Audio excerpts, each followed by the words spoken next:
Hello hello, जा रही है आपकी आवाज? हेलो, कोई बच्चे जुड़ते तो नहीं जुड़ते हैं? हेलो,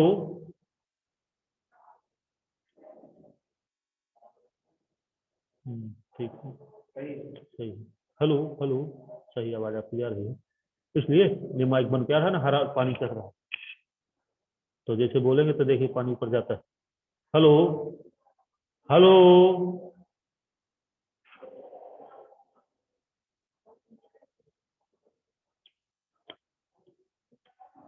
हेलो, वो एक लड़का जुड़ रहा है आपको, ये आ गया। ठीक है, उससे कोई दिक्कत। हेलो, आशुतोष, आशुतोष,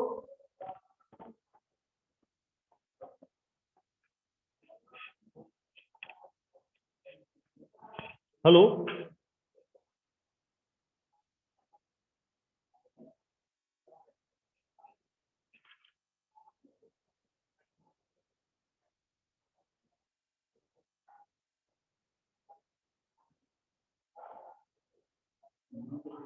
नहीं कहिए, सही है। हेलो, आशुतोष, आवाज आ रही बेटा? Yes sir. आ रही है, बोला। आवाज आ रही है ना आपके पास? हाँ सर। आओ। ठीक, ये आपका विंडो यहाँ चल रहा है ना? आपको वहाँ फुल दिखता होगा, आप फुल दिखते हैं वो, ये कहाँ चल गया? ये पक्का गिर गया, कहाँ चल गया? एडिट चाहिए ना, हालांकि बोलिए कि आवाज पूछे एक बार चेक करिए, बोलिए। Hello hello hello hello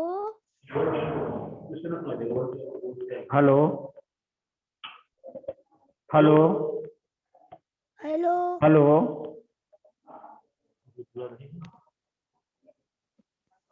Ashutosh,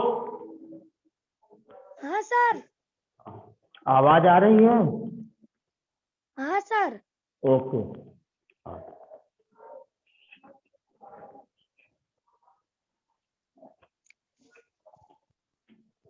good morning बच्चों, मैं दिनेश सिंह आज आप लोगों को चौथी कक्षा में गणित विषय के अंतर्गत कितना भारी कितना हल्का पाठ पढ़ा रहा था और उसी को आज आगे क्रम में बढ़ाते हुए आज मैं आप लोगों को इस विषय के अंतर्गत कि हाथी का वजन कैसे ज्ञात करना है इसके बारे में बता रहा हूं। आप उसे ध्यानपूर्वक समझें।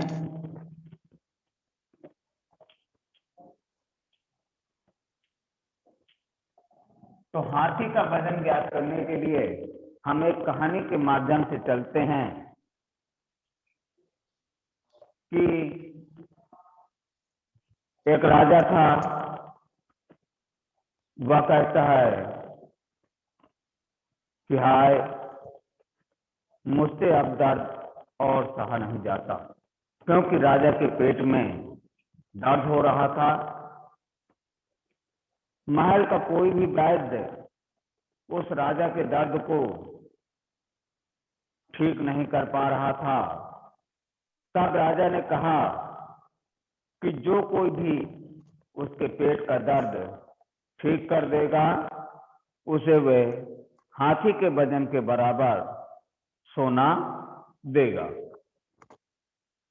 यह सुनकर देश भर के डॉक्टर इकट्ठे हो गए, किंतु उनमें से एक डॉक्टर वैद्य का थी जिसने राजा का इलाज करने में सफल हो पाई। और तब राजा ने कहा कि अब मेरा दर्द बिल्कुल गायब हो गया है, उसने डॉक्टर वैदिका को धन्यवाद दिया। तो डॉक्टर वैदिका राजा से पूछती है कि क्या अब मुझे मेरा इनाम मिलेगा? लेकिन राजा जो था वह बहुत लालची प्रकृति का था, वह इनाम नहीं देना चाहता था। इसलिए राजा ने एक चाल चली। राजा ने कहा कि पहले तुम हाथी का वजन करवाओ, फिर मैं तुम्हें उसके बराबर सोना इनाम में दूंगा। यह सुनकर डॉक्टर वैदिका जब घर पहुंची वह बहुत उदास थी। उसने सोचा कि मैं हाथी का वजन कैसे कराऊं। वह उदास लेटी थी। उसी समय उसकी बेटी घर आई। उसने पूछा उदासी का कारण। तब डॉक्टर वैदिका ने अपनी बेटी को उदासी की सारी जानकारी दी और डॉक्टर वैदिका ने कहा कि मैं हाथी का वजन कहाँ से कराऊं और मैं इतनी बड़ी तराजू कहाँ से लाऊं। तब बेटी ने कहा कि तुम चिंता मत करो, मुझे एक तरकीब सूझा है। राजा से कहो कि वह एक हाथी और एक बड़ी नाव का इंतजाम कर दे। इसके पश्चात अगली सुबह डॉक्टर वैदिका ने राजा को नदी के किनारे बुलाया। राजा एक हाथी और एक बड़ी नाव लेकर नदी किनारे पहुंचा।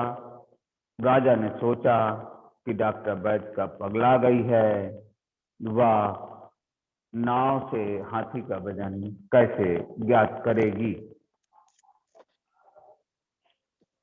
इसके बाद जब राजा सुबह नाव और हाथी लेकर नदी किनारे पहुंचा, तब बेटी नदी के अंदर गई। उसने कहा कि नाव को नदी में उतारो और नाव नदी में उतारी गई। नाव जिस जल स्तर तक नदी में डूबी, वहां पर उसने एक निशान लगाया। तत्पश्चात उस नाव पर हाथी को चढ़ाया गया और हाथी चढ़ाने के बाद जितनी नाव और पानी के नवीन स्तर तक गई, वहां पर पुनः निशान लगाया। इस तरह से डॉक्टर वैदिका की बेटी ने हाथी का वजन ज्ञात किया।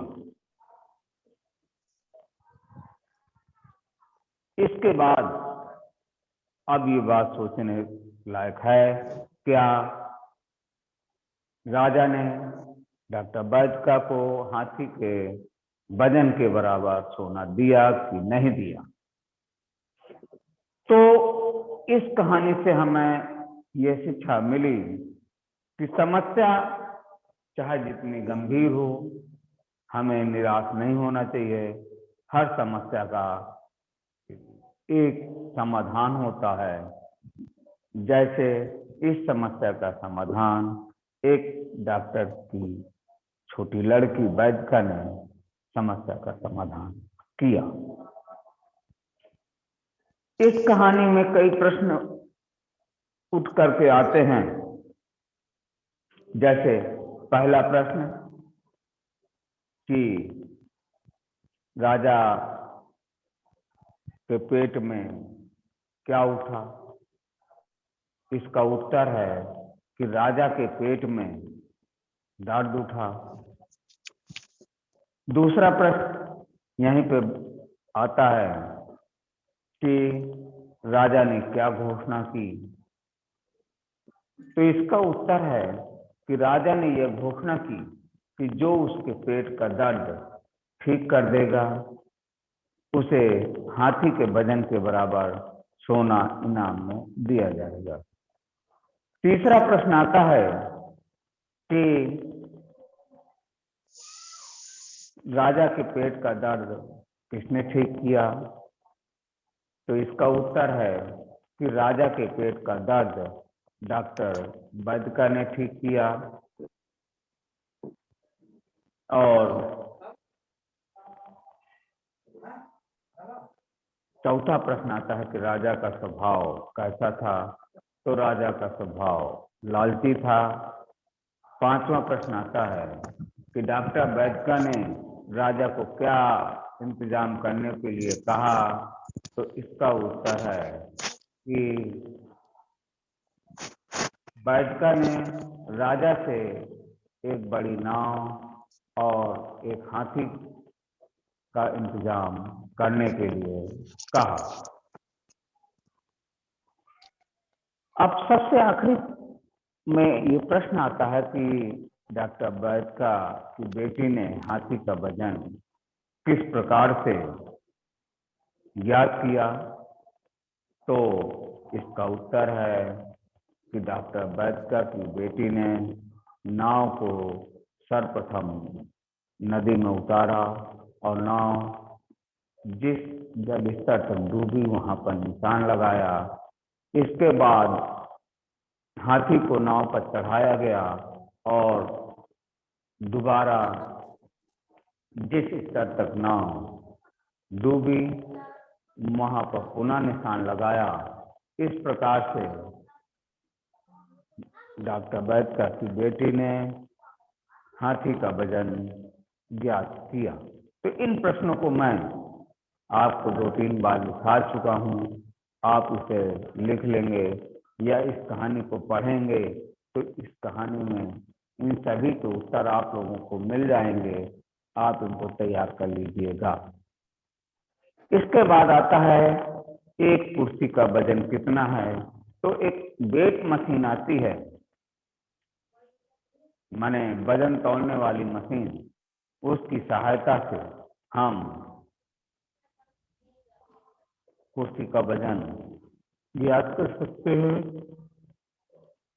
इसके बाद आप इस चैप्टर में आगे है टूटे पत्थर।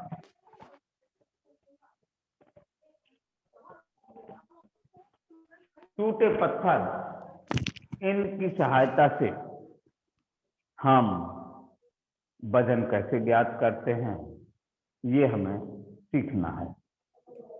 तो देखिए, जो अब्दू था जलाने वाली लकड़ी बेचता था। अब्दू नाम का एक व्यक्ति था जो जलाऊ लकड़ी बेचता था। उसके पास दुकान में एक बड़ा पत्थर 13 किलो का था। वह अक्सर उसकी मदद से लकड़ी को तौलता था। एक दिन अचानक वह पत्थर टूट गया। पत्थर था जो जमीन पे गिरा और अचानक वह टूट गया और इस तरह से टूटा कि वे 3 टुकड़ों में विभाजित हो गया। 5 किलोग्राम और 6 किलोग्राम और 2 किलोग्राम।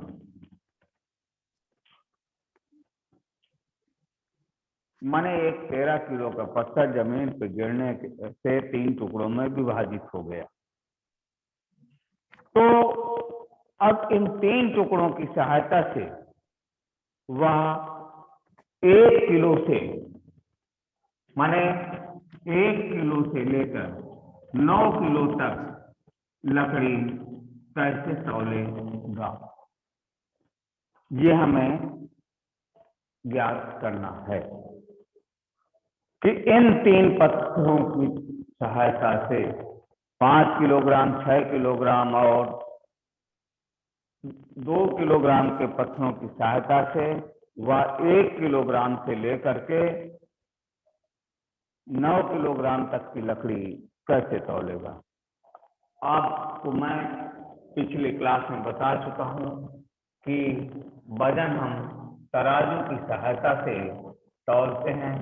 आपको मैंने तराजू का चित्र भी बनाकर दिखाया था, जो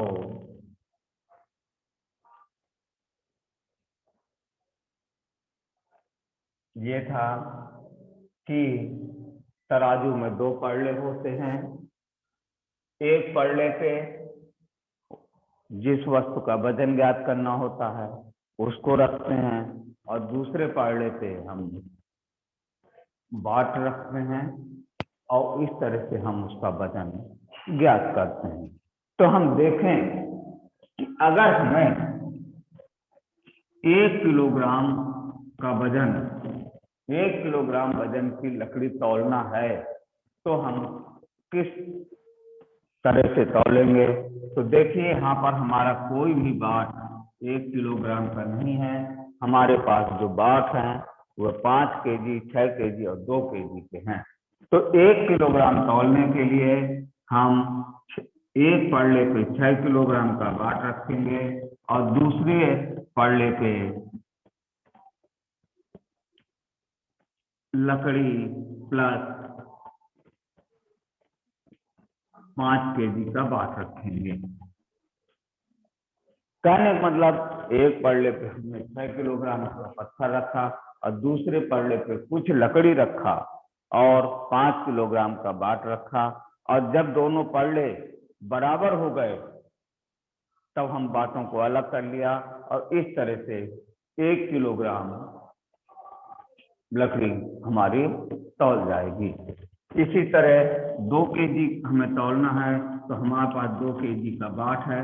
एक पड़ले पे 2 केजी रखा और दूसरे पड़ले पे लकड़ी रखा, और जब तब तक लकड़ी हम रखते हैं जब तक दोनों पड़ले समान नहीं हो जाते।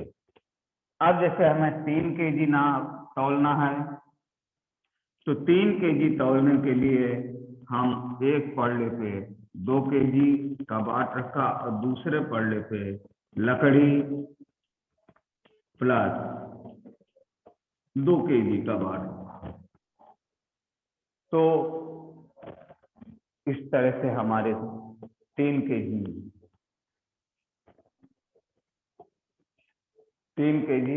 लकड़ी तौल जाएगी, और 4 केजी हमें तौलना है। तो 4 केजी तौलने के लिए हम एक पड़ले पे 6 केजी रखा और दूसरे पड़ले पे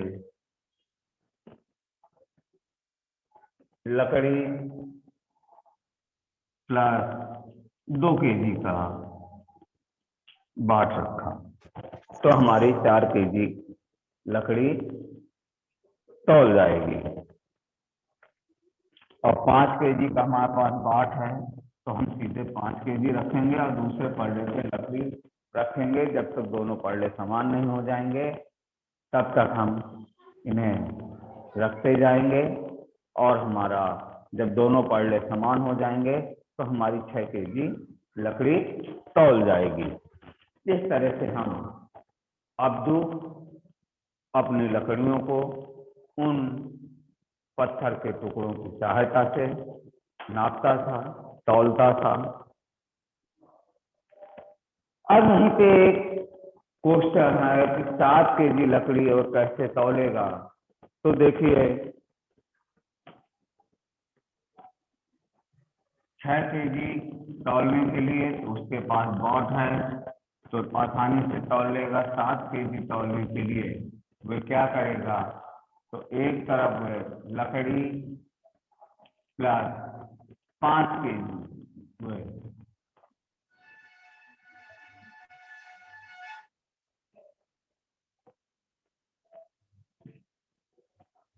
5 केजी का बाट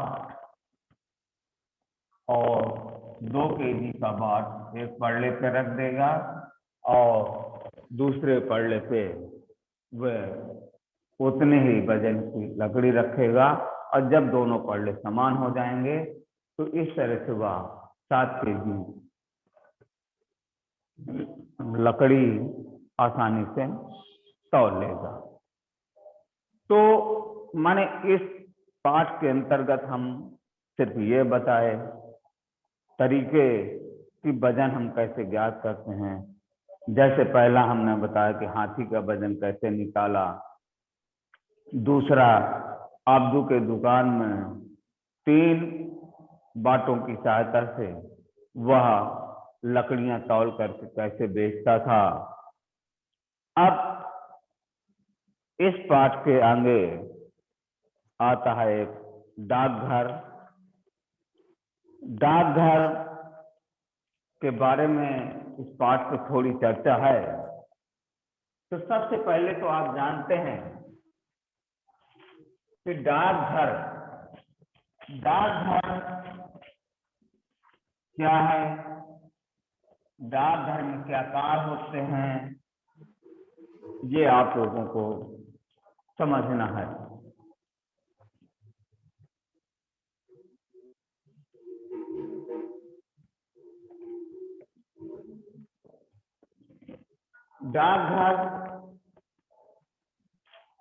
डाकघर की सबसे बड़ी विशेषता है कि डाकघर के पास एक पत्र पेटिका टंगी होती है लाल रंग की, जिस पे लोग बाग अपना पत्र डाल देते हैं और जो पोस्टमैन होता है, जिसे हम डाकिया कहते हैं, वह उसे समय के अनुसार जाकर खोल करके और फिर उस डाक को दूसरी जगह ले जाके वहां से सबमिट करके जहां भेजना होता है वहां भिजवा करके वहां का डाकिया उस डाक को कलेक्ट करके डिस्ट्रीब्यूट करता है, माने लोगों तक पहुंचाता है। तो डाकघर में एक लाल रंग की एक पत्र पेटिका होती है जिसमें हम पत्र डालते हैं। तुम लोग भी कभी क्या डाकघर का भ्रमण किए हो? अगर आपने डाकघर देखा हो या इस तरह की एक पत्र पेटिका लाल रंग की टंगी हुई देखी हो,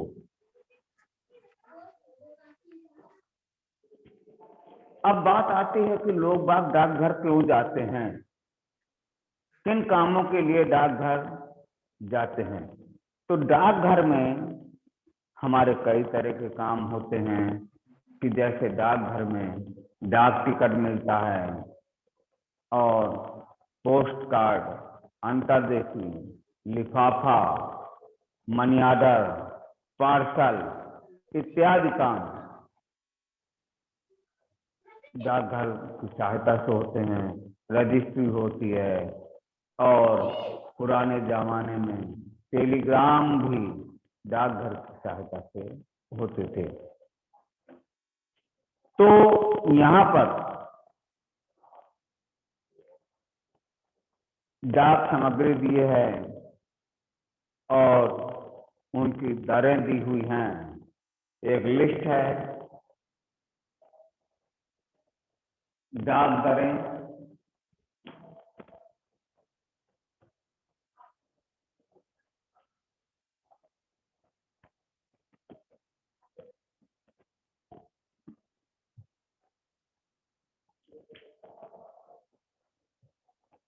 तो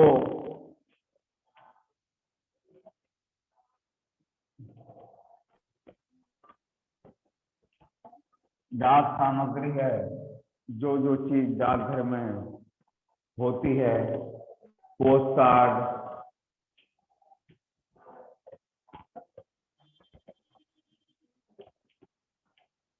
छपा पोस्ट कार्ड,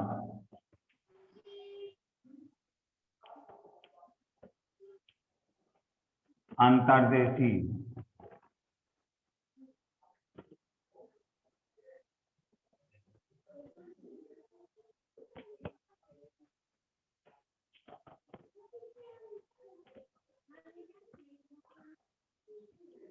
पत्र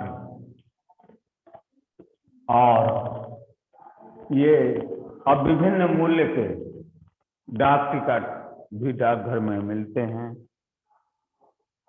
तो यहाँ पर जो दर है रुपए में दी है,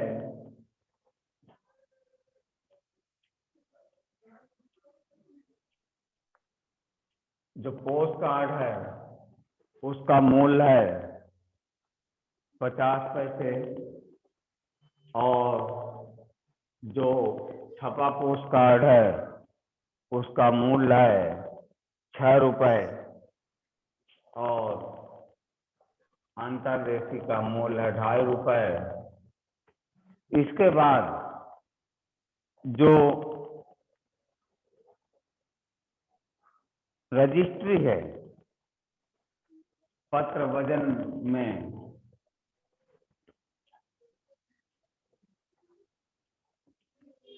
रजिस्ट्री जब हम करते हैं तो रजिस्ट्री करने के पहले उसका वजन किया जाता है। तो 20 ग्राम या उससे कम के लिए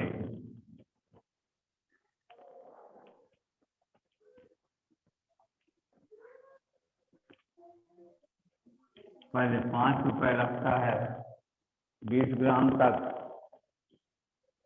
और अतिरिक्त 20 ग्राम के लिए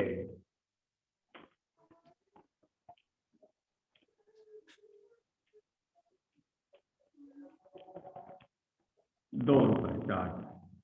इसी तरह पार्सल में क्या होता है कि 50 ग्राम या उससे कम के लिए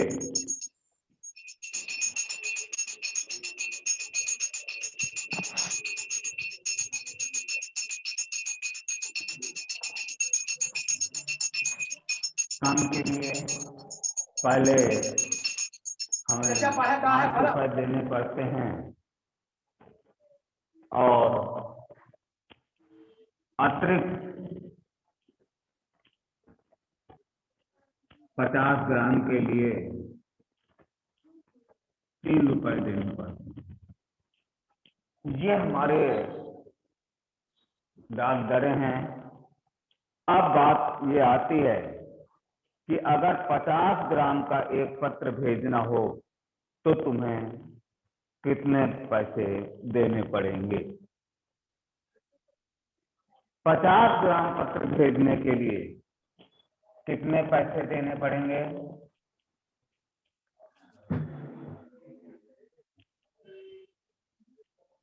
तो देखिए, हम इस डाक दरों से देखते हैं पत्र भेजने के लिए 20 ग्राम पहले,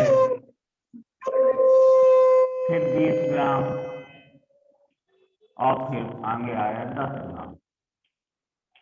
तो 20 ग्राम के लिए हमारा पहले 5 रुपया है शुरुआत, 20 ग्राम तक के लिए 5 रुपए, और उसके बाद प्रत्येक अतिरिक्त 20 ग्राम के लिए हमें 2 रुपए देना पड़ता है। तो ये 2 रुपए और फिर ये 2 रुपए लगेगा।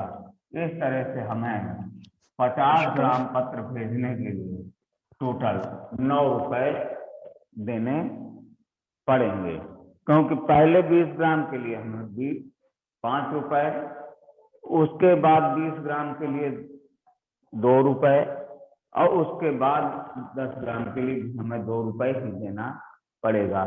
इस तरह से हम 50 ग्राम का पत्र भेजने के लिए हमें टोटल 9 रुपए देना पड़ेगा। इसी तरह से अगला प्रश्न कह रहा है कि यदि आकाश अपने मित्र रानी को, जो चेन्नई में रहती है, उसे एक पार्सल करना चाहता है और पार्सल है 200 ग्राम,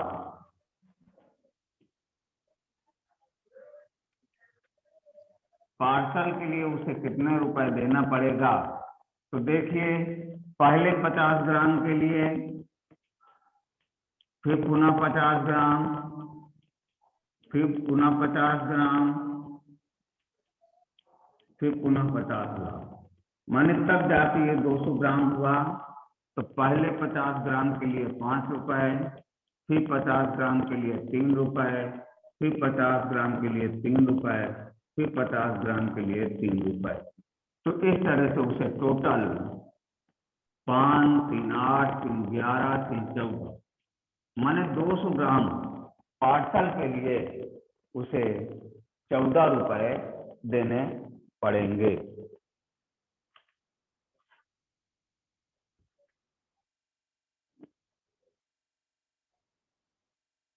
इसके बाद यहाँ पे डाक टिकट बने हुए हैं जो विभिन्न मूल्यों के होते हैं।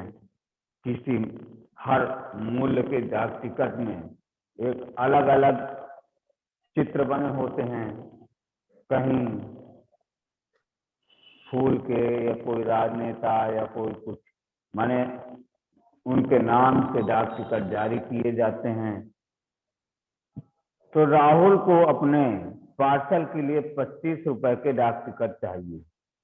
वह डाकघर गया, उस समय वहां 25 रुपए का डाक टिकट नहीं था।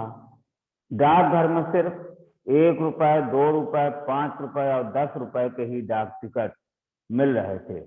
वह कितने अलग अलग तरीके से 25 रुपए का डाक टिकट खरीद सकता है, और जो 25 रुपए के डाक टिकट में तुम ज्यादा से ज्यादा कितने वजन का पार्सल भेज सकते हो। तो यहाँ पर हम देखते हैं जो डाक टिकट है हमारे, हाँ एक बात और आती कि टोटल 25 रुपए में हम कितने ग्राम का पार्सल भेज सकते हैं। तो देखिए रुपया है 25, इससे हमें भेजना है तो पहले 50 ग्राम के लिए तो हमें 5 रुपए लगेगा, फिर 3 रुपए लगेंगे,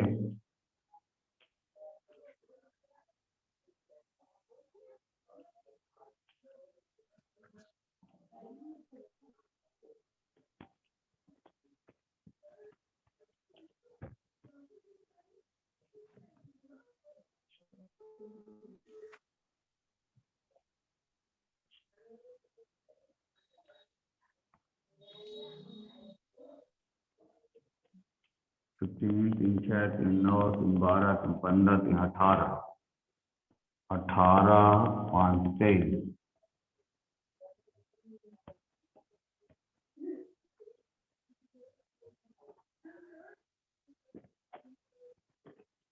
3, 3, 6, 3, 9, 3, 12, 3, 15, 3, 18, 5, 23।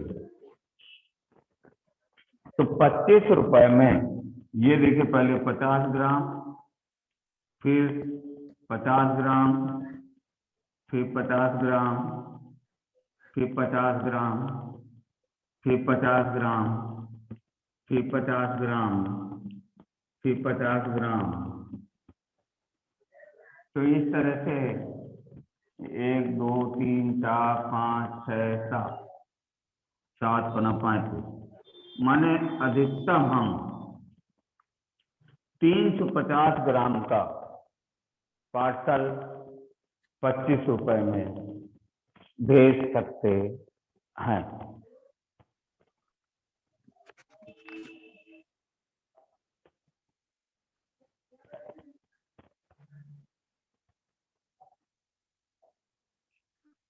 तो इस तरह से हमने देखा।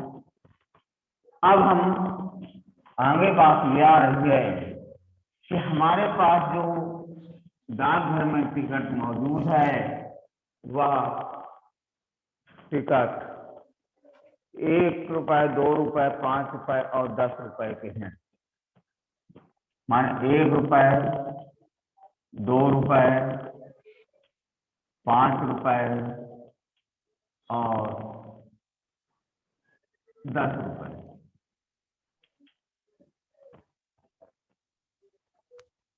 के डाक टिकट हैं और हमें रुपए 25 का डाक टिकट लगाना है, तो हम कितने तरह से लगा सकते हैं। तो देखिए पहले तो हम 2 डाक टिकट अगर 10-10 रुपए के लगा दें और 1 डाक टिकट हम 5 रुपए का लगा दें, तो पहला तरीके से हमारा ये 25 रुपए के डाक टिकट हो जाएंगे। दूसरे में अगर हम ऐसे न चाहें तो हम 1 10 रुपए का लगा दें और 3 डाक टिकट हम 5 रुपए के लगा सकते हैं, तब भी हमारे 25 रुपए हो जाएंगे। तीसरे तरीके में अगर 25 रुपए का हमें डाक टिकट लगाना है तो एक 10 रुपए का लगा दें, एक 5 रुपए का लगा दें और एक 5 रुपए का लगा दें, एक 2 रुपए का लगा दें, एक 2 रुपए का लगा दें और एक 1 रुपए का लगा दें। तो इस तरह से भी हमारे 25 रुपए हो जाएंगे। तो वह हमसे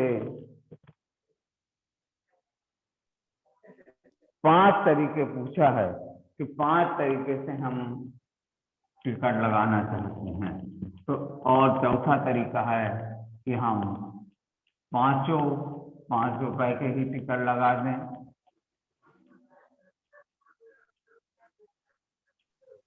तो इस तरह से हम 25 रुपए के टिकट खरीद कर उसमें लगा सकते हैं और डाक को भेज सकते हैं।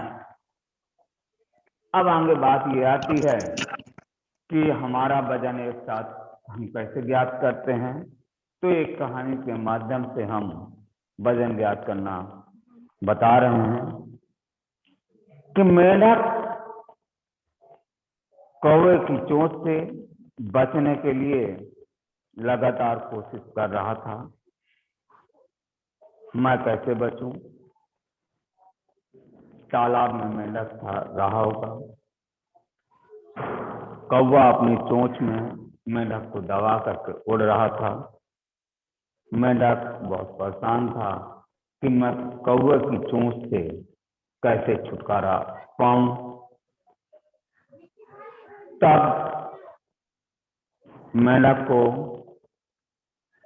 अचानक एक तरकीब सूझी। उसने कौवे से पूछा कि क्या तुम्हें गणित आता है? यदि हाँ तो मैं तुमसे एक सवाल पूछता हूं। कौवा बहुत चालाक था। कौवे ने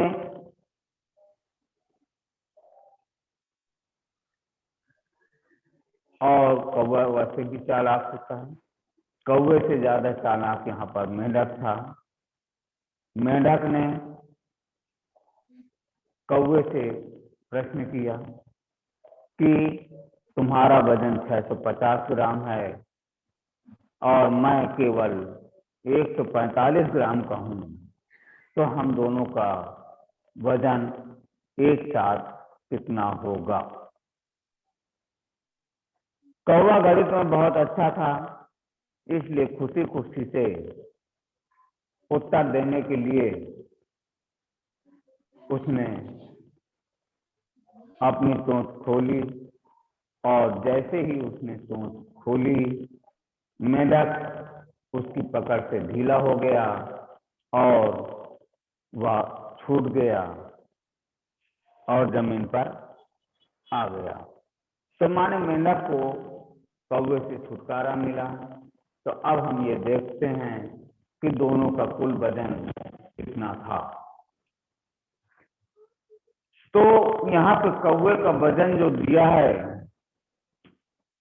650 ग्राम है।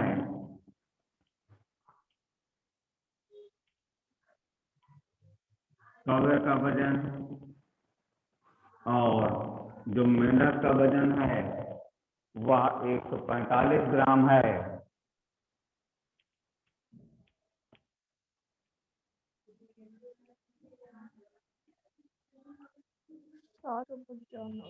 तो आप अंदाजा लगाओ कि कौवा गणित में बहुत होशियार था, वह क्या उत्तर दिया होगा।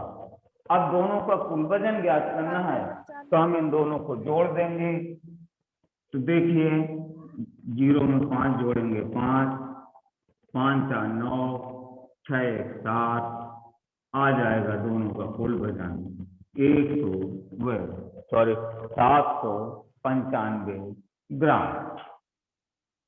ये जो आया ये दोनों का वजन हुआ।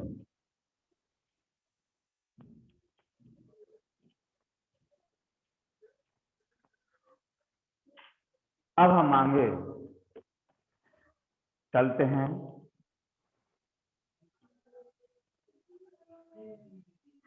कि मैं ठीक हूं या मोटा हूं या कमजोर हूं, 3 स्थितियां हैं कि एक स्थिति है कि मैं कमजोर हूं, दूसरा स्थिति है मैं ठीक हूं और तीसरी स्थिति है क्या मैं मोटा हूं। तो यहाँ आपको